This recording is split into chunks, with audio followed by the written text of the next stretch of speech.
Hai semuanya, kali ini kita akan belajar mengenai teks fabel. Kalian tentu pernah membaca fabel kan? Dari segi struktur, fabel juga memiliki karakteristik bahasa yang unik loh, yaitu penggunaan bahasa sehari-hari yang bersifat imajinatif atau khayalan.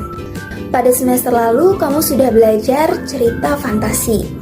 Cerita fantasi dan fabel sama-sama teks narasi. Namun, sebelum kalian belajar kebahasaan tentang fabel, kalian perlu memahami pengertian dan ciri-ciri fabel. Tujuan pembelajaran kali ini adalah yang pertama, siswa dapat mengetahui ciri-ciri fabel atau legenda daerah setempat yang pernah dibaca atau didengar. Yang kedua, siswa dapat menelaah kebahasaan fabel atau legenda daerah setempat yang pernah dibaca atau didengar. Materi ini sesuai dengan kompetensi dasar 3.11 yang berbunyi mengidentifikasi informasi tentang fabel atau legenda daerah setempat yang dibaca atau didengar. Kompetensi dasar 3.12 berbunyi menelaah struktur dan kebahasaan fabel atau legenda daerah setempat yang dibaca atau didengar. Yuk langsung saja kita mulai pembahasannya. Tapi perhatikan penjelasannya sampai habis ya, karena di akhir video ada misi yang harus kalian selesaikan. Baik, materi selanjutnya yaitu tentang pengertian fabel. Kira-kira fabel itu apa ya? Teman-teman ada yang tahu nggak?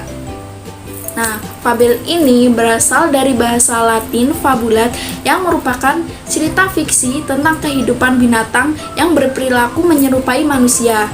Fabel ini sering juga disebut cerita moral karena pesan yang ada di dalam cerita fabel tersebut berkaitan erat dengan moral. Nah, teks cerita fabel tidak hanya mengisahkan kehidupan manusia dengan segala karakter yang baik, namun ada juga karakter yang tidak baik. Baik, untuk selanjutnya kita akan mengenali ciri-ciri fabel. Apa saja sih ciri-ciri fabel itu? Yang pertama, fabel mengambil tokoh para binatang. Kemudian, watak tokoh para binatang digambarkan ada yang baik dan juga ada yang buruk. Kemudian, yang ketiga, tokoh para binatang bisa berbicara seperti manusia.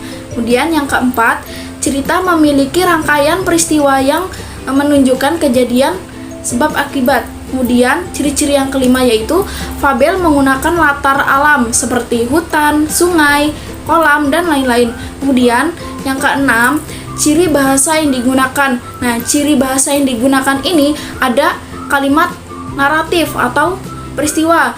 Kemudian yang kedua ada kalimat langsung yang berupa dialog para tokoh dan menggunakan kata sehari-hari. Kemudian kita akan beralih ke jenis-jenis fabel.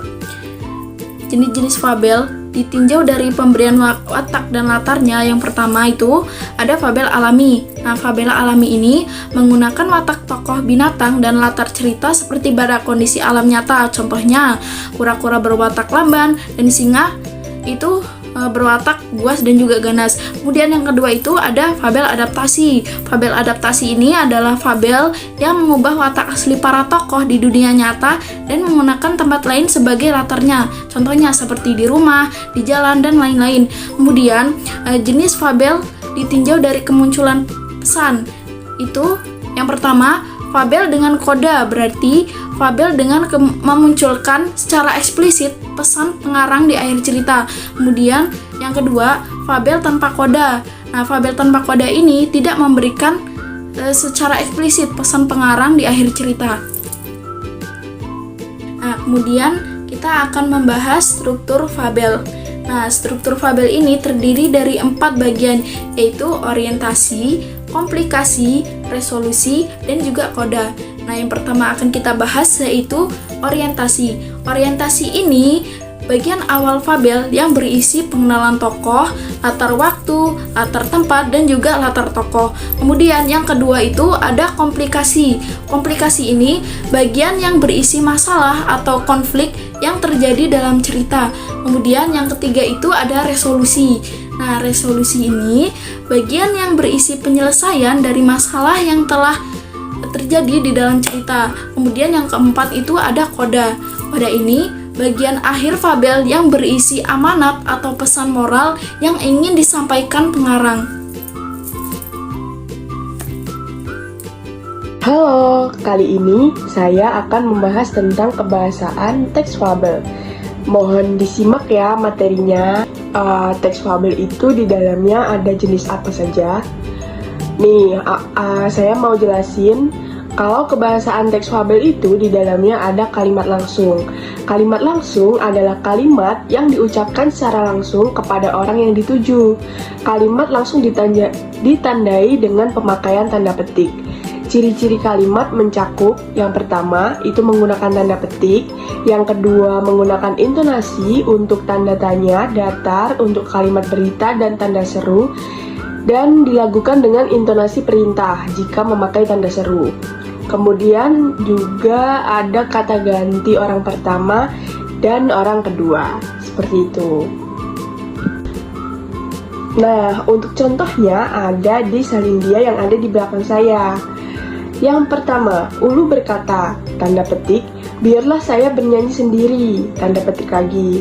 Nah, ini adalah kalimat pernyataan, yang mana Ulu berkata adalah kalimat petikan, dan yang ada di dalam tanda petik itu adalah kalimat pengiring dari kalimat petikan. Kemudian yang kedua, Ulu, aku tidak suka dengan hujan, kata semut lirih. Nah, itu artinya Ulu memberikan informasi kepada semut bahwa dia tidak suka dengan hujan. Maka dari itu, kenapa yang ada di dalam tanda petik itu adalah kalimat petikan, sedangkan kata semut lirih itu adalah kalimat pengiring dari pernyataan yang disampaikan oleh Ulu. Kemudian yang ketiga, contoh ketiga yaitu coba saja minta sama ayah, kata ibu. Kemudian dilanjutkan, ibu melanjutkan perkataannya, dia pasti akan memberikannya. Nah, itu yang coba saja minta sama ayah adalah kalimat petikan, kata ibu adalah kalimat pengiring kepada kalimat pernyataan selanjutnya, yaitu dia pasti akan memberikannya. Itu juga termasuk kalimat petikan, seperti itu. Selanjutnya, karena teman-teman sudah paham dengan apa yang saya sampaikan, saya akan menyampaikan tentang kebahasaan teks fabel dan jenis kalimat tidak langsung. Kalimat tidak langsung adalah kalimat yang melaporkan atau memberitahukan perkataan orang lain dalam bentuk kalimat berita. Jadi tidak disampaikan secara langsung, tidak ada tanda petik, tetapi disampaikan melalui perkataan orang lain. Jadi tidak dalam bentuk dialog, tetapi dalam bentuk penyampaian pesan atau penyampaian berita, seperti itu. Ciri-ciri kalimat tidak langsung itu, yang pertama ada tidak menggunakan tanda petik seperti yang saya bilang. Kemudian intonasi membacanya datar karena menyampaikan berita. Kemudian yang terakhir terdapat perubahan kata ganti orang. Nah, di salindia ada contoh yang lebih jelas, tidak menggunakan perumpamaan hewan, tetapi perumpamaan orang, yaitu pada kalimat langsung. Andi mengatakan, aku akan pergi ke sekolah besok. Nah, ini dalam tanda petik artinya kalimat langsung, dikatakan Andi kepada temannya. Kemudian, jika kalimat tidak langsung, itu Andi mengatakan dia akan pergi ke sekolah besok. Jadi, semisal ada 3 orang, namanya Andi, Ani, dan Adi. Nah, Andi mengatakan dia akan pergi ke sekolah besok itu mengatakannya kepada Ani, dan Ani menyampaikan kepada Adi. Nah, ini yang dimaksud secara kalimat tidak langsung, seperti itu. Jadi ada perantara yang menghubungkan antara yang menyatakan berita kepada yang ingin disampaikan beritanya, seperti itu. Jadi sama orang yang ingin mendapat informasi itu gitu, tapi tidak secara langsung dari orangnya, seperti itu. Mungkin itu yang dapat saya sampaikan mengenai kebahasaan teks fabel. Untuk teman-teman yang mungkin belum paham, kan bisa ditanyakan kepada saya, dan silahkan dilanjutkan ke materi selanjutnya. Dadah. Selanjutnya, kebahasaan teks fabel, yaitu menggunakan kata seru. Tanda koma dipakai untuk memisahkan kata seru seperti oh, ya, wah, aduh, dari kata yang lain yang terdapat di dalam kalimat. Contohnya, Oh begitu. Wah, bukan main. Hati-hhati ya, nanti jatuh. Selanjutnya, kebahasaan teks fabel menggunakan kata sandang, si dan sang. Kaidah penulisan, si dan sang terpisah dengan kata yang diikutinya. Kata si dan sang ditulis dengan huruf kecil, bukan huruf kapital. Contohnya, yang pertama, bagaimana caranya agar si kecil rajin belajar? Tanya ini. Yang kedua, mereka si kecil dan si kancil adalah penjaga hutan. Kata kecil pada kalimat pertama ditulis dengan huruf kecil karena bukan merupakan nama.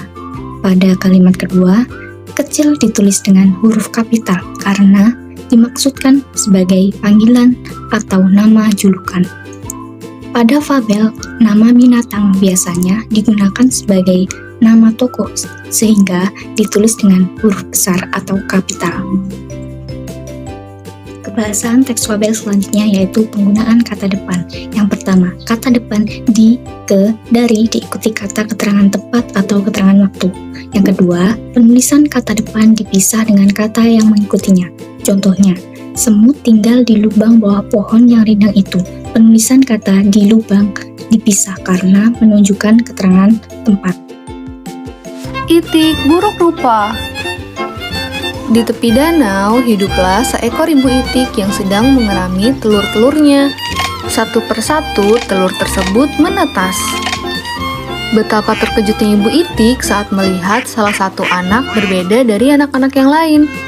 Anak itik tersebut berwarna abu-abu dan berbadan besar. Namun, ibu itik tak peduli dan tetap menyambut kehadiran semua anaknya dengan hati gembira.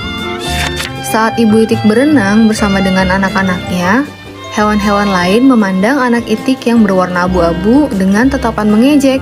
Semua hewan, bahkan saudaranya sendiri pun memberinya julukan si itik buruk rupa. Dengan perasaan sedih, si itik buruk rupa memutuskan untuk pergi dan mencari teman-teman baru yang dapat menerimanya.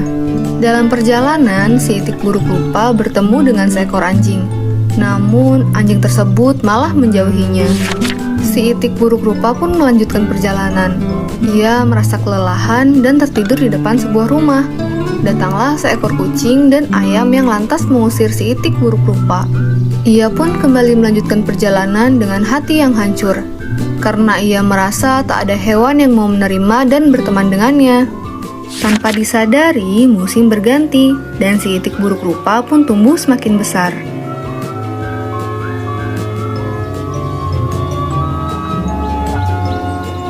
Saat sedang beristirahat di pinggir sungai, si itik buruk rupa melihat serombongan angsa yang sangat cantik.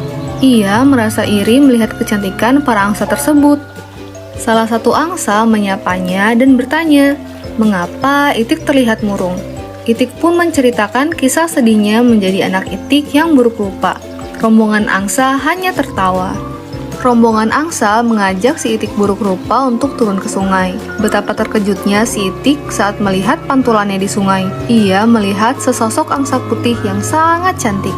Kini ia bukan lagi si itik buruk rupa. Dengan perasaan bahagia, si itik pun ikut terbang bersama angsa lainnya. Janganlah menilai dirimu lebih rendah dari orang lain, karena setiap orang diciptakan memiliki kelebihan dan kekurangannya masing-masing. Kesimpulan materi yang telah disampaikan sebelumnya, fabel adalah cerita fiksi yang tokohnya binatang dan berperilaku seperti manusia. Cerita ini mengandung pesan moral dan sering berlatar alam. Jenis fabel dibedakan berdasarkan watak dan latar, yaitu alami dan adaptasi, serta berdasarkan peran, yaitu dengan koda dan tanpa koda. Ciri kebahasaannya meliputi kalimat langsung, tidak langsung, kata seru, kata sandang, kata si dan sang, dan penggunaan kata depan yang tepat. Jika kalian sudah menyimak materi fabel, mari kita lanjutkan menjawab latihan soal berikut. Jika kalian sudah menyimak materi fabel, mari kita lanjutkan menjawab latihan soal berikut. Jika kalian sudah menyimak materi fabel, mari kita lanjutkan menjawab latihan soal berikut. Soal nomor 1, yaitu apa yang dimaksud dengan fabel. Soal nomor 2, yaitu sebutkan struktur fabel. soal nomor 3 yaitu berdasarkan pemberian watak dan karakternya, fabel dibedakan menjadi 2 jenis, yaitu soal selanjutnya yaitu soal nomor 4. Berikut ini merupakan ciri-ciri kalimat langsung kecuali, yaitu ciri utama dari kalimat tidak langsung adalah